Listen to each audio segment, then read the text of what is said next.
आप सभी को नमस्कार। आज मैं आप सभी के समक्ष समुद्र मंथन की कहानी लेकर आई हूँ। समुद्र मंथन राक्षसों और देवताओं के बीच में हुआ था।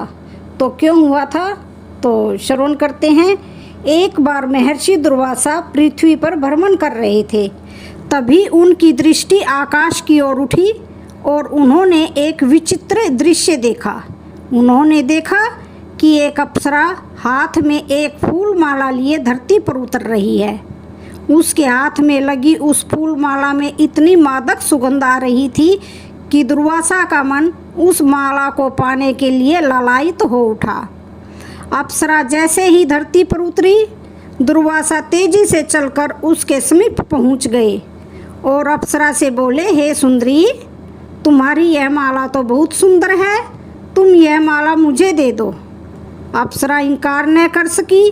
वह बोली, अवश्य लीजिए भगवान, इस माला के योग्य आप नहीं होंगे तो भला और कौन होगा। अप्सरा ने वह माला दुर्वासा ऋषि को दे दी। माला लेकर दुर्वासा आगे चल दिए। आगे चलकर उन्होंने ऐरावत हाथी पर सवार देवराज इंद्र को आते देखा। उन्होंने वह माला देवराज इंद्र को देते हुए कहा, हे इंद्रदेव, यह पुष्पहार स्वीकार कीजिए। इसके फूल इतने ताजे और सुगंधित हैं कि इनसे अभी भी मधुमक्खियाँ मधुर मधु का पान कर रही हैं। इंद्र ने वह माला ले तो ली, परंतु उन्होंने उसे अपने गले में नहीं पहना, अपितु हंसी हंसी में ही माला को ऐरावत हाथी के मस्तक पर रख दिया। ऐरावत हाथी उसकी सुगंध से ऐसा उन्मत्त हो उठा कि उसने वह माला अपनी सूंड से उठाई और उसे भूमि पर फेंक दिया।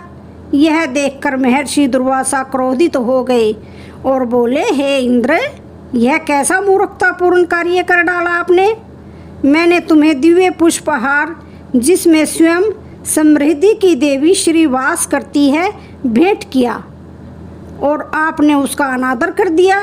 कान खोलकर सुन लो, जिस प्रकार तुमने इस दिव्य पुष्पहार को पृथ्वी पर फेंका है, मैं तुम्हें श्राप देता हूँ कि इसी प्रकार तुम्हारी शासन की सभी शक्तियाँ धूल में मिल जाएंगी। इंद्र को अपनी करनी पर पश्चाताप होने लगा। वे ऐरावत हाथी से नीचे उतरे और दुर्वासा के आगे अपना शीश झुकाते हुए बोले, हे ऋषिवर, मुझसे बहुत भारी भूल हो गई है, कृपया करके मेरे इस अपराध को क्षमा कर दीजिए। किंतु दुर्वासा ऋषि टस से मस नहीं हुए। वे बोले, इंद्र, न तो मैं करुणामय हूँ और न ही मैं आसानी से किसी को क्षमा करता हूँ। मैं तुम्हारी एक भी विनती नहीं सुनूंगा। तुम तो स्वभाव से ही घमंडी हो। तुम क्या समझते हो कि मैं तुम्हारी इस दिखावटी विनम्रता से पसीज जाऊंगा। देवराज इंद्र निराश होकर चले गए। दुर्वासा ऋषि के श्राप के फलस्वरूप उसी दिन से प्रकृति में परिवर्तन होने लगा। पेड़ पौधे कुम्हलाने लगे। इंद्र एवं अन्य देवताओं की शक्तियाँ क्षीण होने लगी। तब सभी देवता इंद्र के पास पहुँचे और आपस में विचार विमर्श करने लगे। वासुदेव बोले, देवराज, मेरे शरीर में तो एकदम से शिथिलता आ गई है। ऐसा लगता है मानो किसी अदृश्य शक्ति ने मेरी सारी शक्ति निचोड़ ली हो। जीवन में कुछ भी उत्साह नहीं रहा। तो इंद्रदेव बोले, ऐसी ही हालत मेरी भी है। फिर अग्निदेव बोले, मेरा तो सारा शरीर ही जड़ हो गया है, कुछ काम करने में मन ही नहीं लगता। मैं स्वयं भी उस कारण को समझने में अक्षम हूँ। देवेंद्र ने कहा, मेरे शरीर में तो जैसे जान ही नहीं रही है।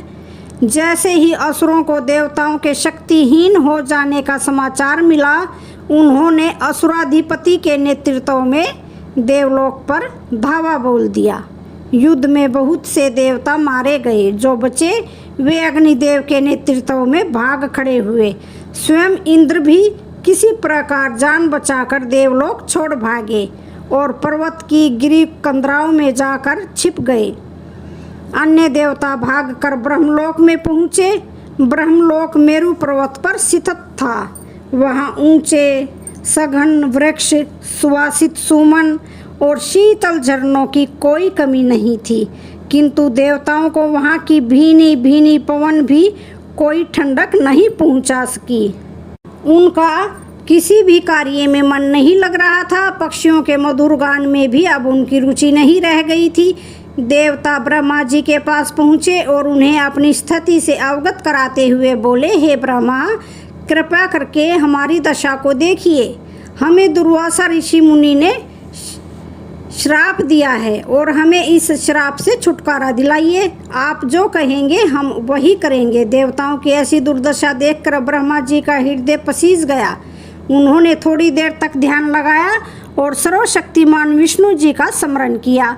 फिर देवताओं से बोले, हम सबको मिलकर उनकी शरण में जाना होगा और जिनकी कृपा से देवता, असुर, पशु, पक्षी, पेड़ पौधे, यहाँ तक कि मैं भी अर्थात हम सभी जीवित हैं, चलो भगवान विष्णु के पास चलते हैं और उन्हीं से सहायता की याचना करते हैं। मैं तुम सबको उनके पास ले चलता हूँ। ब्रह्मा जी के साथ देवता विष्णु लोक में पहुँचे। उनके त्रिव आलोक से सब चक्काचौंध हो उठे और कुछ देर तक वे प्रभु को देख न सके। फिर सबने झुककर उनकी वंदना की। हे आदिदेव प्रणाम, हे सर्वज्ञ प्रभु, आपको कोटि कोटि नमन। तत्पश्चात में तेजों में सूर्य के समान भगवान विष्णु उनके सामने प्रकट हुए। देवेंद्र ने उनसे कहा, हे अंतर्यामी, आपसे कुछ छुपा नहीं है, न अतीत न वर्तमान। आप हमारी दशा भली भांति जानते हैं। कृपा करके असुरों पर विजय पाने में हमारी सहायता कीजिए। भगवान विष्णु कुछ देर मौन रहे, फिर बोले, मेरी बात ध्यान से सुनो, तभी तुम्हारा कल्याण निश्चित है। तुम्हारे शत्रुओं ने तुम पर विजय प्राप्त कर ली है, इसलिए अभी तुम्हें उनके साथ संधि कर लेनी चाहिए। परंतु देव, हम संधि कैसे करें? देवेंद्र बोले, असुर तो हर अवसर पर हमारी दशा से लाभ उठाते हैं। वे हमसे बुरा व्यवहार करते हैं। समय पड़ने पर चूहे और सांप में भी मैत्री हो जाती है। भगवान विष्णु ने कहा, इसलिए इस समय असुरों से मित्रता कर लेना ही तुम्हारे हित में है। किंतु भगवान, हम उनके पास जाने से डरते हैं। इंद्र बोले, तभी तो मैं कहता हूँ कि पहले उनसे संधि करो, उसके बाद समुद्र मंथन कर अमृत प्राप्त करने का प्रयत्न करो। भगवान विष्णु ने कहा, तुम अमृत प्राप्त करने में उन्हीं असुरों की सहायता लो। एक बार यदि तुम लोग अमृत पी लोगे तो फिर तुम्हें उनसे कोई भय नहीं रहेगा। किंतु देव, यदि असुर अमृत निकालने में हमारी सहायता करेंगे तो क्या वे भी उसके भागीदार नहीं होंगे? ऐसा नहीं होगा। वे मंथन में तुम्हारी सहायता अवश्य करेंगे, किंतु अमृत में उन्हें हिस्सा नहीं मिलेगा। भगवान विष्णु ने देवताओं को आश्वासन दिया। विष्णु के आश्वासन पर देवताओं की बाँछें खिल गई। उन्होंने विष्णु को पुनः नमन किया और बोले, असुरों को समुद्र मंथन के लिए अवश्य आमंत्रित करेंगे। देवता असुरों के साथ राजा बलि के पास पहुँचे। वह तीनों लोकों को जीत लेने के पश्चात विश्राम कर रहा था। असुरों ने जब देवताओं को आते देखा तो वे उन पर आक्रमण करने के लिए तैयार हो गए, लेकिन तभी बाली ने उन्हें रोका और उनसे कहा, ठहरो, अपने हथियार नीचे कर लो। देख नहीं रहे कि देवता निहत्थे हैं? वे अपने अपने अस्त्र शस्त्र त्याग कर हमारे पास आए हैं, लेकिन राजन, वे हमारे शत्रु हैं। असुर सेनापति ने कहा, लेकिन वे शस्त्र विहीन हैं। वे शायद हमसे संधि की बात करने आए हैं, इसलिए उन्हें हमारे पास आने दो। बलि ने आदेश दिया। आदेश पाकर असुरों ने अपने शस्त्र नीचे कर लिए। देवता बलि के पास पहुँचे। बलि ने उन्हें बैठने के लिए यथोचित स्थान दिया। फिर उनसे पूछा, आप लोग इतना संकट उठाकर मेरे पास क्यों आए हैं? क्या कोई प्रस्ताव लाए हैं? हाँ राजन, बात कुछ ऐसी ही है, इंद्र ने कहा। तो फिर कहो, कौन सा प्रस्ताव है वह? बलि ने पूछा। इंद्रदेव बोले, पहले आप यह बताएं कि क्या आप अमरता प्रदान करने वाला दिव्य पेय अमृत प्राप्त करना चाहते हैं? अमृत का नाम सुनते ही असुर चौंक पड़े। तभी राजा बलि ने कहा, अमृत में तो हमारी सदा से ही रुचि रही है। हम उसे जरूर प्राप्त करना चाहेंगे, लेकिन उसे प्राप्त करना तो असंभव ही है। यह सुनकर इंद्रदेव ने कहा, अब अमृत को प्राप्त करना असंभव नहीं है असुराधिपति, क्योंकि हमने उसे निकालने का मार्ग खोज लिया है। उसके लिए हमें सबसे पहले क्षीर सागर को मंथना होगा। फिर इंद्र ने राजा बलि को विष्णु द्वारा निर्देशित अपनी पूरी योजना समझा दी। योजना को समझकर राजा बलि ने कहा, यह योजना तो सचमुच ही बहुत अच्छी है। मैं इस योजना से पूरी तरह से सहमत हूँ, किंतु पहले मुझे अपने मंत्रियों से विचार विमर्श करना पड़ेगा। तो कीजिए न राजन, इंद्र बोले, हम प्रतीक्षा कर लेते हैं। बलि ने अपने प्रमुख मंत्रियों शंबर, अरिष्टनेमी, पोलोम और कालके आदि से सलाह की। सभी ने उस योजना का स्वागत किया। इस प्रकार कुछ समय के लिए देवता और असुरों में मैत्री हो गई, यानी कि संधि हो गई। योजना अनुसार दोनों पक्ष दूध के समुद्र अर्थात क्षीर सागर पर जा पहुँचे। उन्होंने अनेक प्रकार की जड़ी बूटियाँ सागर में डाली। अब प्रश्न पैदा हुआ सागर को मथने का। तब राजा बलि ने अपने मंत्रियों से कहा, हमारी तैयारी तो हो गई, किंतु यह समुद्र तो बहुत ही विशाल है, इसे मथेंगे किससे? सिर्फ एक पर्वत से ही मथाने का काम हो सकता है। कुछ सोचते हुए शंबर ने उत्तर दिया। इस पर असुरों की परेशानी को भांप इंद्रदेव ने उनसे कहा, भगवान विष्णु ने मंदराचल पर्वत उखाड़कर उसका उपयोग करने को कहा था। आप सब लोग हमारे साथ चलिए, हम मंदराचल को उखाड़कर लाएंगे और उसका उपयोग मथानी के रूप में करेंगे। मंदिराचल पर्वत बहुत ही विशाल था। उसके शिखर बादलों से बातें करते थे। वह 11,000 योजन ऊंचा था और लगभग उतना ही गहरा भूमि में धंसा हुआ था। सब ने मिलकर जोर लगाया और अंत में उसे भूमि से उखाड़ दिया। देवता और असुर उसे समुद्र की ओर ले चले। सभी बलशाली एवं पराक्रमी थे, फिर भी पर्वत के बोझ से वे कांप रहे थे। समुद्र का रास्ता उन्हें भारी पड़ रहा था। आखिरकार दोनों ही पक्षों की शक्ति जवाब दे गई। उनके हाथों से पर्वत गिर पड़ा और उसके नीचे दबकर अनेक देवता व असुर मौत के मुंह में चले गए। देवताओं एवं असुरों की चीखों से आसमान गूंजने लगा। देवराज इंद्र और राजा बलि दोनों ही निराश भाव से खड़े होकर विचार में डूब गए कि अब क्या करें। तभी उनकी निराशा आशा में बदल गई। भगवान विष्णु गरुड़ पर सवार होकर वहां आ पहुँचे। उन्हें देखकर दोनों पक्षों में खुशी की लहर दौड़ गई। भगवान विष्णु ने अपनी दृष्टि मृत पड़े देवताओं और दैत्यों पर डाली। उनकी कृपा दृष्टि पड़ते ही सभी मृत पड़े सुर और असुर जीवित हो गए। भगवान विष्णु ने एक हाथ से सहज इंद्राचल पर्वत को उठा लिया और उसे गरुड़ की पीठ पर रख दिया। तत्पश्चात विष्णु स्वयं गरुड़ पर सवार हुए और क्षीर सागर की ओर उड़ चले। वहां पहुंचकर गरुड़ ने धीरे से पर्वत को सागर में रखा और फिर भगवान विष्णु को लेकर उड़ गया। अब प्रश्न यह था कि मथने के लिए नेति किसे बनाया जाए। यहाँ पर भगवान विष्णु द्वारा इंद्र को बताई गई युक्ति काम आई। उन्होंने नागों के राजा वासुकी को इस काम में प्रयुक्त करने का निश्चय किया। तब देवता और असुर नागों के राजा वासुकी के पास पहुँचे और उनसे प्रार्थना की, हे वासुकी, हमारे साथ चलकर समुद्र मंथन में हमारी सहायता कीजिए। मंथन के पश्चात समुद्र में से जो अमृत निकलेगा उसमें आप भी भागीदार होंगे। अमृत के लालच में नागराज वासुकी ने तुरंत सहमति व्यक्त कर दी। वे देव और असुरों के साथ क्षीर सागर की ओर चल पड़े। वहां पहुंचकर देव और असुरों ने रस्सी की तरह मंदराचल के चारों ओर लपेट दिया। अब मंथन की प्रक्रिया शुरू हुई। देवता वासुकी के सिर वाला हिस्सा पकड़ने को आगे बढ़े तो असुरों ने इसका प्रतिवाद किया। उन्होंने सिर वाला हिस्सा स्वयं पकड़ने की जिद की। इंद्र तो ऐसा ही चाहते थे। वे जानबूझकर वासुकी के सिर की ओर बढ़े थे ताकि उनका विरोध करने के लिए असुर स्वयं सिर वाला हिस्सा थामने की जिद करें। मन ही मन मुस्कुराते हुए इंद्र पूंछ वाले हिस्से की ओर बढ़ गए। इस प्रकार देवताओं ने वासुकी के पूंछ वाला हिस्सा थामा और असुरों ने उसके आगे वाला हिस्सा।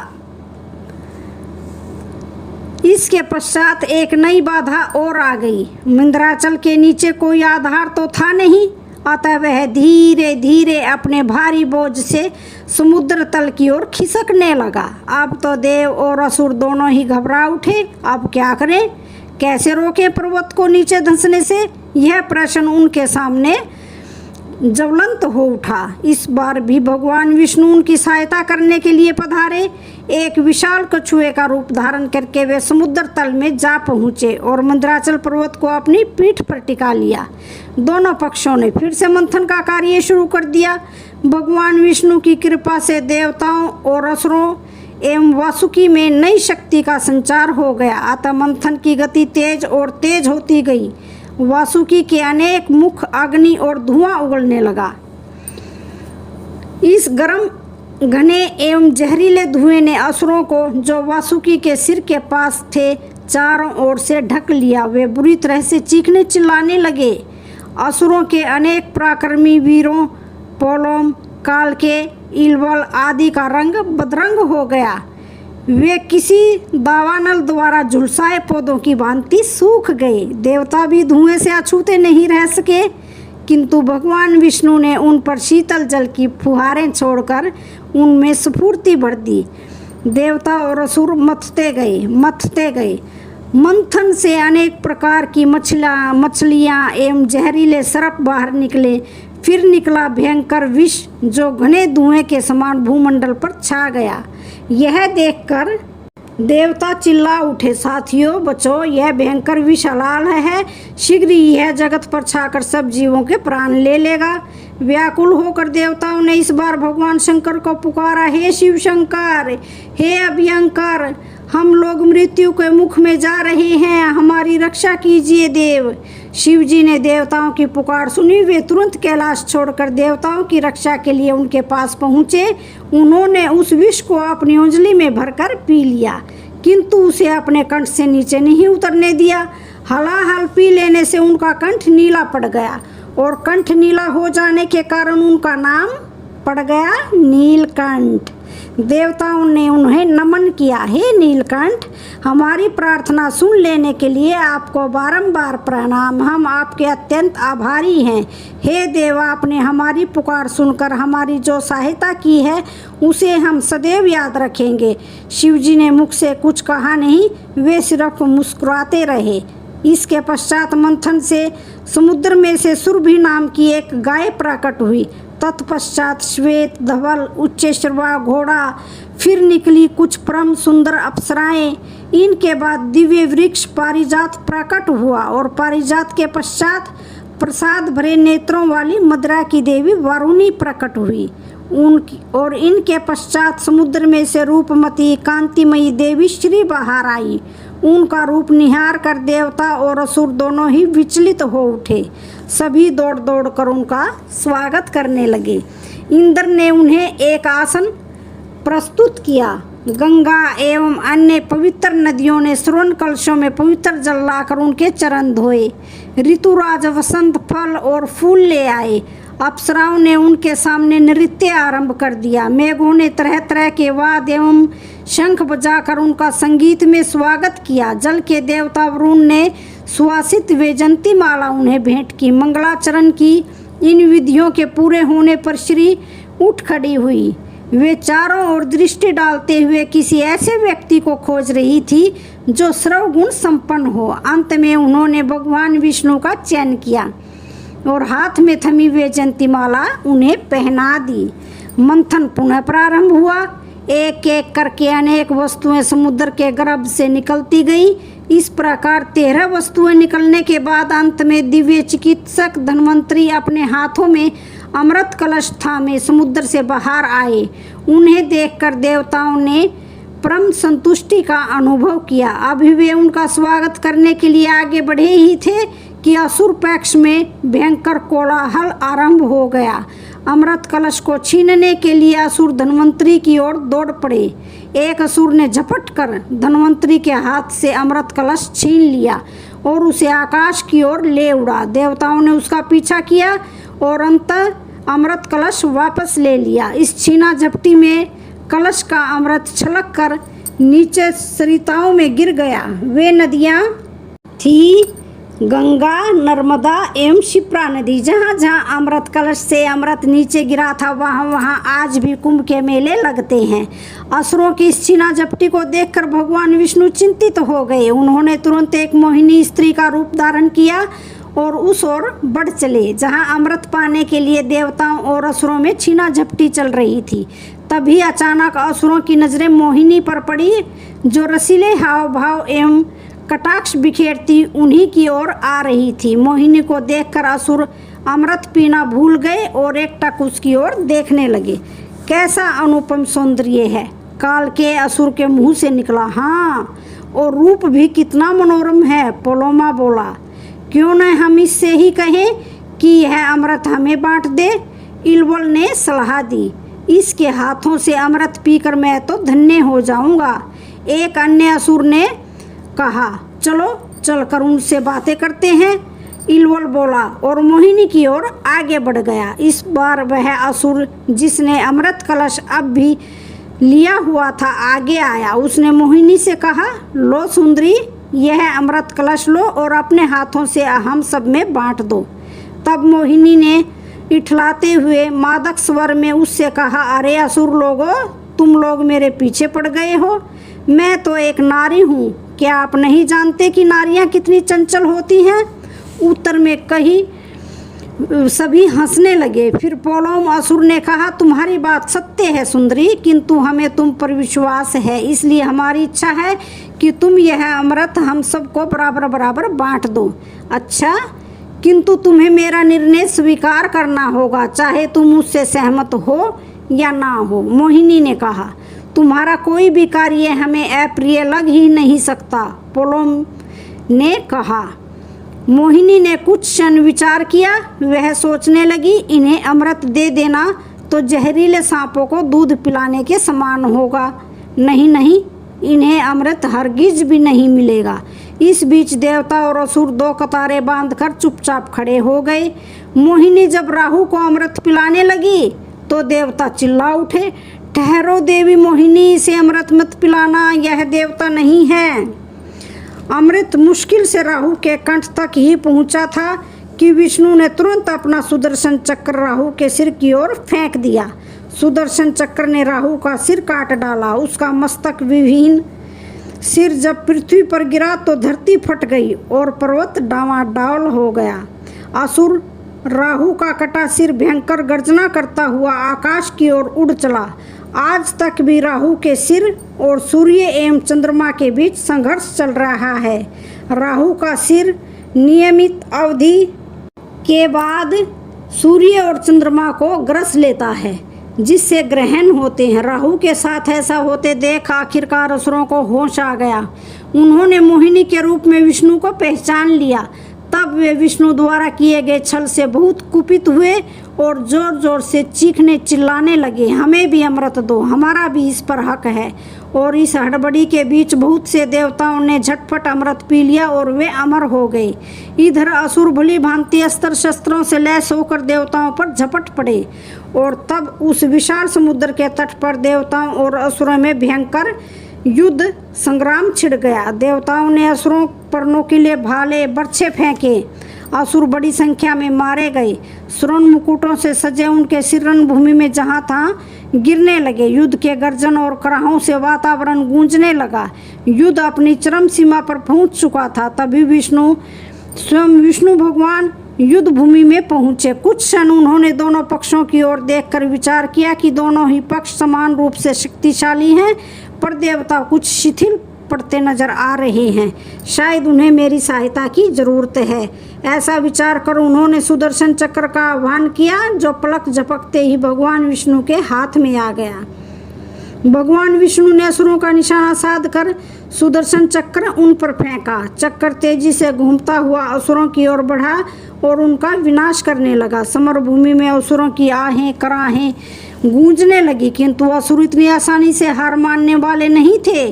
वे युद्ध भूमि छोड़कर आकाश की ओर उड़ गए और वहीं से विशालकाय पर्वत उठा उठा कर देवताओं पर फेंकने लगे। पर्वतों के टकराने से भयंकर गर्जन होने लगा। वन वृक्ष पृथ्वी सभी थरथरा उठे। एक बार फिर भगवान विष्णु ने देवताओं की रक्षा की। उन्होंने अपने बाण चलाकर नीचे गिरते हुए पर्वतों को चूर चूर कर दिया। असुरों की अंतिम चाल भी बेकार रही। अपनी हार मानकर उनमें से कुछ चीखते चिल्लाते हुए पृथ्वी के गर्भ में समा गए और कुछ समुद्र में कूद गए। विजयी देवताओं ने मंदराचल पर्वत को फिर से उसके स्थान पर स्थापित कर उसकी स्तुति की। देवताओं की मनोकामना पूरी हुई। अमृत पीकर वे अमर हो गए और खुशी मनाते हुए जब वे अपने अपने धाम की ओर चले तो उनके जय घोष से आकाश गूंज उठा। तो आज की कहानी का यहीं पर समापन होता है।